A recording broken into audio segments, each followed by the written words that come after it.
ഹൻസികയുടെ ഭാഗത്ത് നിന്ന് നമുക്ക് കോപ്പിറൈറ്റ് സ്ട്രൈക്ക് തന്നതാണ്. അങ്ങനെയാണ് ആ വീഡിയോ റിമൂവ് ആയി പോയത്.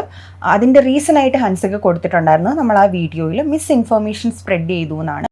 ഹൻസികയുടെ ഒരു സബ്സ്ക്രിപ്ഷൻ വീഡിയോ ഈയിടെ വൈറൽ ആയിരുന്നില്ലേ? കുറെ യൂട്യൂബേഴ്സ് അത് കണ്ടനാക്കുകയും ചെയ്തു.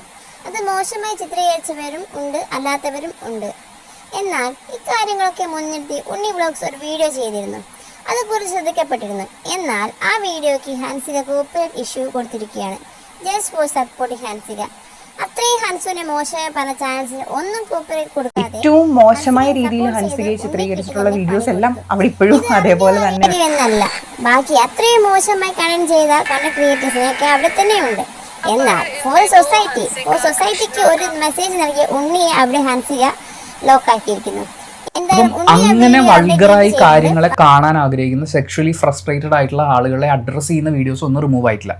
ഇതിലെ പ്രശ്നം എന്താണ് എന്ന് ചൂണ്ടിക്കാണിക്കുന്നത്, അതായത് ഇങ്ങനെ ഒരു മോഡൽ സമൂഹത്തിന് മുന്നിലേക്ക് വെക്കുമ്പോൾ ഞങ്ങൾ ആദ്യം പറഞ്ഞിരുന്നു അത് ഹൻസികയുടെ സ്വാതന്ത്ര്യമാണ്, അതിൽ നമ്മൾ യാതൊരു അത് കേട്ട് ഒരുപാട് പേര് അവരെ വെളുപ്പിക്കാൻ ശ്രമിക്കുന്നു എന്ന് പറഞ്ഞതിലെ ഒരു ഫാക്റ്റ് എന്താണെന്ന് വെച്ചാൽ നമ്മൾ അവരെ ആക്രമിക്കാനല്ല ഉദ്ദേശിച്ചിട്ടുള്ളത്, അത് അവരുടെ ചോയ്സാണ്, ലെറ്റ് ഹർ ഡു ഇറ്റ്. പക്ഷേ അത് ടീനേജേഴ്സിൽ ഉണ്ടാക്കുന്ന, അതിനെ അനുകരിക്കാൻ ശ്രമിക്കുന്നവരും അതിലെ സബ്സ്ക്രിപ്ഷൻ മോഡലിലേക്ക് പോവുകയും ചെയ്യുന്ന ടീനേജേഴ്സിന് ഉണ്ടാക്കുന്ന പ്രശ്നങ്ങൾ എന്താണ് എന്നുള്ളതാണ് നമ്മൾ അഡ്രസ്സ് ചെയ്യാൻ ശ്രമിച്ചത്.